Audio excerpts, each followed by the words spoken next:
속으로 2부 시작됐습니다. 오늘 금요일이고요. 예고해드린 대로 보험 관련 상담 진행됩니다.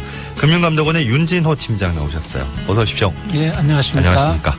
샵 0951번 단문 50원 장문 100원 드는 유료 문자 열려 있고요. 전화 02-776-9595번 또 SNS 카카오톡은 플러스 친구 메뉴에서 TBS 라디오와 친구 맺게 하시면 무료 참여도 가능합니다. 지난번에 온 문자부터 먼저 좀 해결을 해드려야 될 것 같아서요. 1084번으로 치료비 지급받으려면 보험금을 청구해야 될 텐데요. 제가 신용불량자라서 통장에 압류돼 있습니다. 어떻게 해야 되나요? 이럴 경우에는 물어보셨어요. 예, 치료비 관련 보험금을 수령해야 되는데 해당 보험회사의 보험금에 대해서는 압류 조치가 없고 예. 은행의 계좌에 대해서만 압류 조치가 돼 있다면 보험회사 창구에서 직접 보험금을 수령하실 수 있습니다. 아, 그렇군요. 예, 예. 네. 그런데 이분이 보험회사의 보험금에 대해서는 압류 조치가 있는지 없는지를 밝히질 않으셨는데요. 예. 보험회사의 보험금에 직접 압류 조치가 들어와 있는 경우도 있습니다. 예, 그래서 이런 경우에서는 지금 부장성 보험의 그 치료비 관련 보험금에 대해서는 전액 압류 조치를 못하도록 2011년도 7월에 민사집행법이 개정이 됐습니다. 최근에도 뉴스로 한번 들은 것 같은데 이게 벌써 2011년 7월부터 예, 그렇게 됐군요. 좀 됐죠. 과거에 그 채권 회수를 위해서 카드사나 이제 여러 가지 채권자들이 보장성 보험을 강제로 해지해서 채권 회수를 해서 치료를 못 받는 경우가 발생했었습니다. 그래서 그런 사회적 문제를 차단하기 위해서 민사집행법을 개정해서 압류를 못하도록 이렇게 했고요. 그러니까 뭐 보장성 보험 같은 거는 전액 보장이 되는 건가요? 보장성 보험은 치료비에 대해서는 전액 보장이 되고요. 사망보험금에 대해서는 1,000만 원까지. 1,000만 원까지. 예. 그리고 일반 만기 환급금에 대해서는 150만 원까지에 대해서는 압류 금지 채권으로 이렇게 구성이 돼 있고요.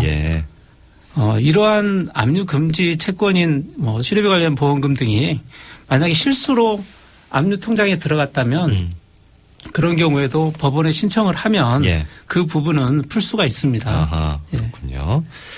뭐 이게 여러 가지 그 경우의 수가 있으니까 다 한 번씩 따져주셨는데 제일 간단한 거는 이제 그 보험금 자체 그 압류가 안 걸려 있을 때는 그냥 보험 창구 가서 직접 받으시면 되는 건데. 직접 받으시면 되고. 그게 아닌 경우라면. 뭐 통장을 신규로 발급받을 수 있다면 발급 받으시면은 거기에는 압류가 안 붙어 있으니까 그런 방법도 있을 수 있겠습니다.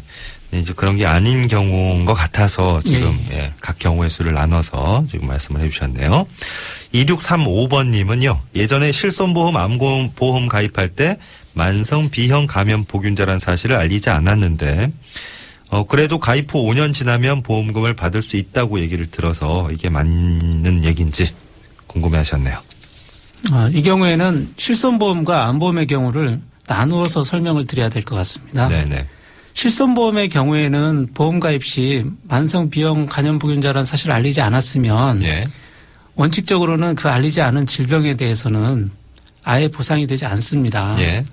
다만 청취자분이 말씀하시는 것처럼 보험 가입일로부터 5년이 지나는 동안에 그 질병으로 전혀 어떤 치료나 진단 사실이 없으면 5년이 지난 이후부터는 보상을 해주고 있습니다. 처음에 알리지 않은 질병이 다 완치된 걸로 보고 5년 이후부터는 보상을 해주고 있고요. 암보험의 경우에는 약관 내용이 좀 다른데요. 암보험의 경우에는 중요 사실을 만약에 알리지 않았다면 가입 후에 3년이 지나면은 고지의무 위반으로 보험금을 지급 거절할 수 없기 때문에 3년이 지난 이후부터는 보험금을 지급해야 됩니다. 이때는 오히려 3년이 기준이군요. 3년이 기준이고요. 만약에 보험 가입 후에 2년 이내에 아무런 보험 사고가 없이 지나갔다면은 기간이 3년에서 2년으로 단축돼 가지고 운영이 되고 있습니다.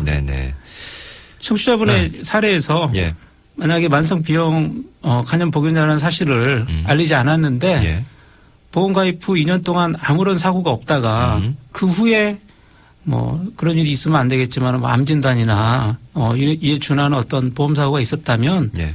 보험회사는 고지 의무 위반으로 보험금을 거절하지도 못하고요. 예. 보험 계약을 해지할 수도 없습니다. 그렇기 때문에 보험 가입 시에 보험 가입 전에 이게 병력을 알릴지 말지에 대해서도 예. 좀 더 꼼꼼히 따져보고 신중히 판단하실 필요가 있을 것 같습니다. 그러니까 일단 그 기준을 저희가 말씀드리고 있는 거니까 네. 네. 이 제도의 기준은 이렇다 이런 얘기를 해주셨는데 일단 보험 계약 시에는 그 알릴 의무가 있다 이렇게 네. 돼 있잖아요. 그렇습니다. 네. 네. 그 실손보험하고 암보험에 어쨌든 그 뭐 고이든 아니든 저희가 정확한 건 잘 모르겠지만 아무튼 미처 알리지 못했는데 계약 당시에는 네, 가입 후 몇 년이 지나면 보험금을 받을 수 있는지 거기에 대해서 기준이 다 다르다는 걸 말씀을 또 해주셨어요. 실손보험, 암보험. 이게 요즘 워낙에 또 종류도 많아가지고. 예. 다 통합이 되는 건가요? 오늘 말씀해 주신 기준은? 통합된 건 아니고 지금 네. 말씀드린 대로 네. 실손보험하고. 그러니까요. 각종 실손보험에는 5년 기준. 실손보험만 좀 네. 특이하게 이렇게 운영이 되고 있고요. 네. 실손보험은 가입 후에 5년 동안 그 질병으로 뭐 병원에 가지 않았다면 네네. 5년 이후부터 이렇게 보상이 된다고 네. 생각을 하시면 되겠고요. 모든 실손보험의 기준은 5년. 예. 네. 그리고 기타 보험의 경우에는 예. 2년이 지나면 네. 사고 없이 2년이 지났으면 예.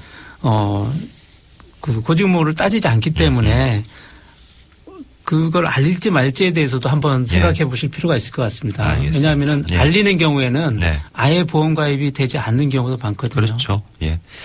이건 이제 그 가입자들의 편에서 한번 얘기를 해 주신 것 같고요. 네, 감독 차원은 아니고요. 네네. 또 보험사 입장에서는 또 그러면 각종 손해가 발생할 수 있으니. 네. 보험사 입장에서는 그렇습니다만은 소비자 알겠습니다. 입장에서 제가 말씀을 드렸습니다. 알겠습니다. 1523번님 최근에 돈을 좀 아껴서 저축해 보려는 욕심으로 수입에 비해서 좀 과도한 연금 보험에 가입을 했어요. 이러면 이제 중간에 해지하실 수도 있고 그죠. 예. 위험성도 있고. 근데 어쨌든 목표를 좀 높게 잡으신 것 같아요. 근데 문제는 연금보험 가입할 당시에 상품 설명이나 약관 같은 것도 못 받았는데 보험료를 다시 돌려받을 수 있습니까? 중간에 지금 이런 이유로 해지를 하려고 하시는군요. 할 수 있습니까? 보험상품이 좀 연구에 의해서 모집이 되다 보니까 이런 종류의 민원이나 분쟁이 상당히 많이 발생을 하는데요. 네. 보험 가입 시에 보험 계약의 어떤 중요 내용에 대해서 좀 더 꼼꼼히 살펴보시고 가입하셔야 될 것 같습니다. 예전에는 근데 워낙에 이런 데 대한 인식이 좀 사회적으로 많이 안 퍼져 있었다 그래야 될까요? 문제가 좀 많이 되는데 요즘은 그래도 광고도 많지만 그렇습니다.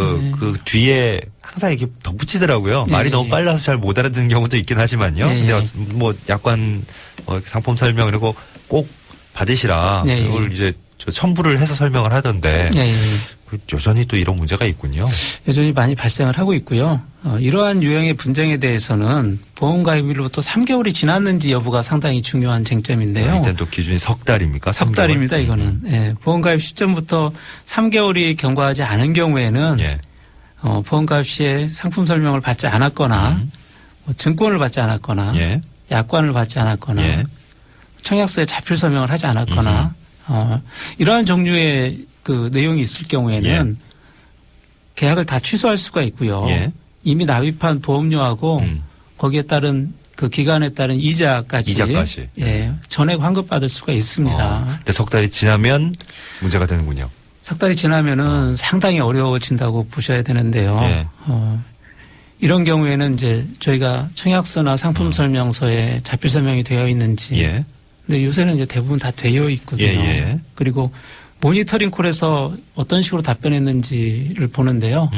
모니터링 콜도 상당히 많은 부분들은 긍정적으로 다 내가 상품 설명 들었다. 뭐 이런 식으로 많이 다 답변을 하고 계시고 세 번째는 설계사가 이제 결국 이 계약자 측의 주장을 어느 정도 인정하고 있는지가 중요한 어떤 그 분쟁의 판단 요소입니다. 그 모니터링 콜 얘기도 하셨지만 또 소비자 입장에서 뭐 바쁜 일 다른 거 하다가 전화 받으면 뭐 녹취된다는 얘기는 있지만 그래도 이렇게 빨리빨리 지나가니까 예, 맞아요. 이러고 그냥 지나가시는 경우가 많잖아요. 구체적으로 듣지 않고 사실은 그러니까. 건성건성으로 답변했는데 맞아요. 여기 이제 나중에는 다 이제 동의를 한 걸로 나오니까. 나중에 법원에 가면은 판사가 들려주고. 그렇군요. 이게 본인이 그렇게 답변했는지를 확인하고 예. 그렇게 답변했다고 하면은 예. 보험계약이 정상적으로 체결된 것으로 그러니까요. 이렇게 인정되는 경우가 많이 있습니다. 그러네요. 이제 일단 계약할 때부터 좀 꼼꼼하게 봐야 된다는 거는 뭐 전 사연에서도 그랬고 예. 일반적으로 다 반드시 지키셔야 되는 기본 사항이니까. 예. 그래요. 3개월 정도까지는 충분히 한번 고민하실 수는 있는데 보험 가입 전에 뭐 기본적으로는 장기적으로 저희가 그 보험 계약이 유지되니까 그 보험료 수준이라든지 나한테 진짜 필요한 보험인지 그걸 미리 판단해 보실 필요가 있겠습니다. 그렇겠죠. 지금은 어쨌든 조금 이제 목표를 높게 잡으셨던 거에 비해서는 또 사정이 생기신 것 같네요. 다시 이제 해지를 해서 지금까지 낸 걸 돌려받고 싶어 하시는 것 같은데 석 달이 기준이라고 하시니까 지금 어느 정도 지나셨는지 모르겠습니다만 1588번님은요. 대학병원에서 갑상선암 때문에 수술 입원 치료 받고 이후에 요양병원에서 또 입원 치료를 받았습니다. 요양병원에서 입원한 사실과 관련해서 보험회사에서는 한 달만 인정하고 나머지 기간은 암 입원 급여금 지급을 거절하고 있습니다. 이게 어떻게 해서 그런 건지 적절한지 물어보셨습니다. 청취자분 사연은 암 입원 급여금 지급과 관련된 내용으로 보이는데요. 예. 이러한 분쟁도 사실 많이 발생을 하고 있습니다. 네네.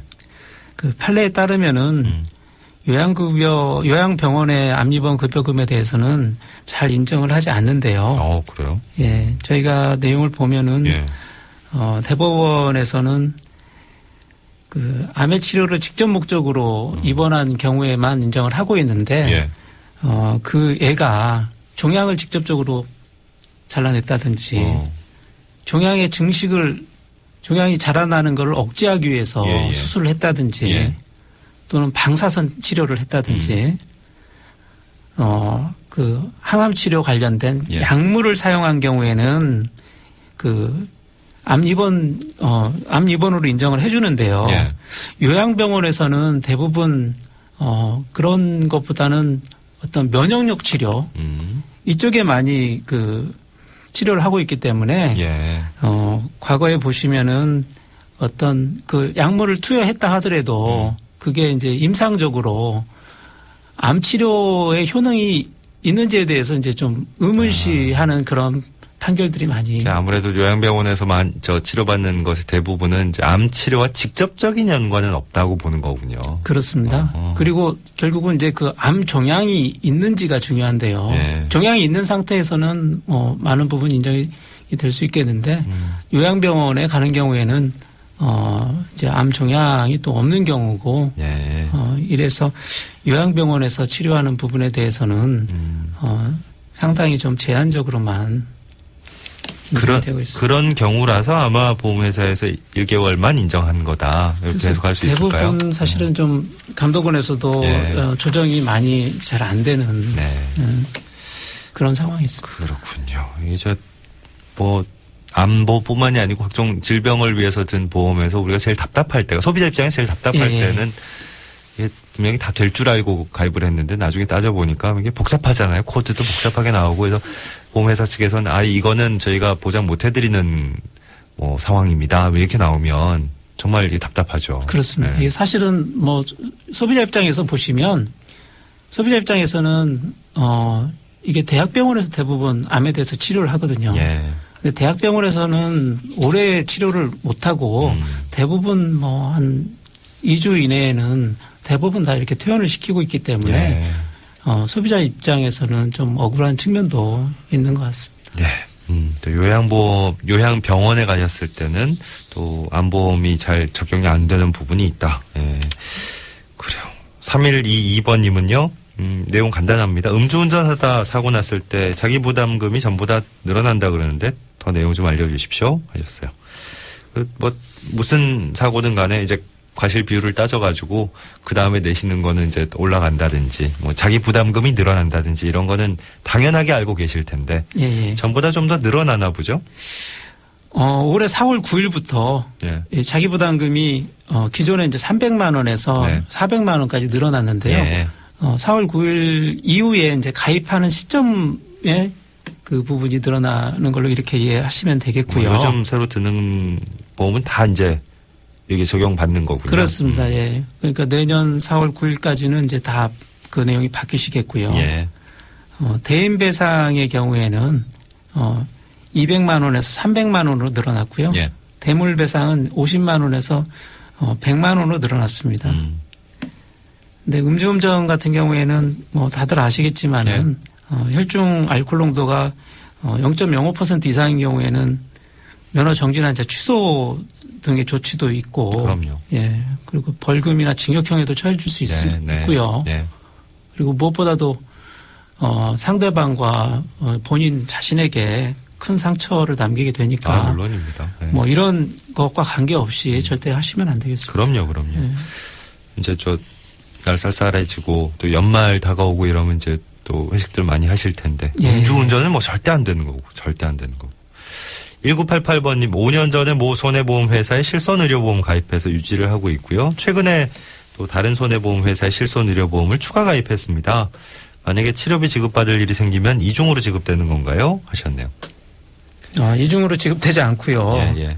보험계약자가 뭐 많은 실손보험을 가입했다 하더라도 한 개의 보험에 가입한 거와 동일하게 보험금이 지급된다고 생각하시면 되겠고요. 이거 이제 한번 받아보시면 아실 텐데 저도 개인적으로 최근에 한 두세 번 실손의료보험 이용할 일이 있어서 예. 이제 보험금 신청을 했더니 예. 그런 것도 있더라고요. 그 왜 회사 다니면서 단체 보험이 예. 나도 모르게 가입돼 있는 경우 물론 동의는 받겠지만 그 본인이 잊어버리고 있다가 나도 모르게 가입된 그런 거는 또 이게 걸리면 2중 3중으로 나가야 되니까 이게 비례해서 나가더라고요. 비례해서 나가기 때문에 사실은 보험료 부담만 2배로 될 뿐이지. 물론 아주 특수한 경우에 뭐 이를테면 하나의 질병에 걸렸는데 지금까지 5천만 원에 대해서 우리가 보상을 해주고 있는데 하나의 질병에 대해서 5천만 원 이상이 만약에 발생했다 그런 경우에 뭐 어떤 중복으로 가입한 것이 도움은 되겠지만 보험료에 비해서는 그렇게 발생될 확률이 거의 없습니다. 아예 없다고 생각하시면 되겠고 이러한 부분이 지금 굉장히 한 23만 건 정도 저희가 지금 되는 걸로 이렇게 추산을 하고 있는데요. 실손의료보험에 중복 가입한 건수가 엄청나게 많죠. 이거는 가입자 본인도 잘 모르시는 경우도 있을 것 같아요. 그렇습니다. 지금 말씀하신 것처럼 그렇게 단체에 가입돼 있고 개인적으로 가입돼 있고 이런 경우도 있을 테니까요. 근데 그런 경우 말고라도 개인이 직접 가입한 건이 그렇게 이제 많이 있고요. 그래요.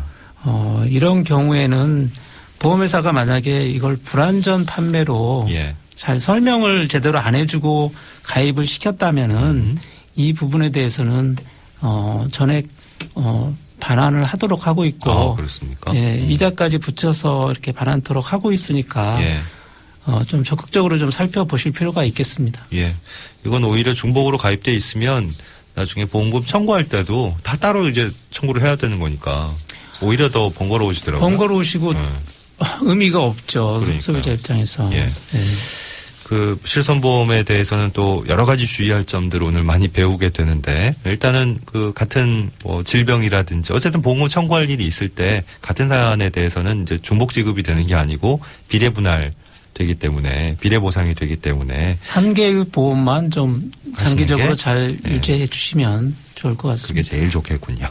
자, 오늘 각종 보험 관련 상담 여기서 마무리합니다. 서울금융감독원 윤진호 팀장 도움 말씀 드렸습니다. 오늘도 수고 많으셨습니다. 고맙습니다. 고맙습니다. 평소에 금융 문제과 관련된 상담은 금감원 콜센터 이용하시면 되겠습니다. 국번 없이 1332번 이용하시면 되네요.